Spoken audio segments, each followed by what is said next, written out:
चंद्रपूर जिल्ह्यातील मानव वन्यप्राणी संघर्ष शिगेला पोहोचलेला आहे। मागील 5 वर्षांमध्ये 200 लोकांचा मृत्यू झालेला आहे। यंदा सुद्धा 19 लोकांचा मृत्यू झालेला आहे।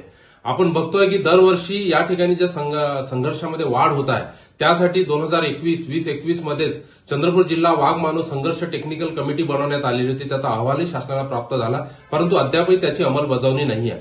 जर आपण विचार केला की प्रत्येक सीझनमध्ये महुवाचा सीझन असेल, तेंदूपत्त्याचा सीझन असेल, मागल्या वर्षी तेंदूपत्ता सीझनच्या दरम्यान 10 मे रोजी सिंदेवाई रेंज अंतर्गतच 3 महिलांचा मृत्यू झाला होता।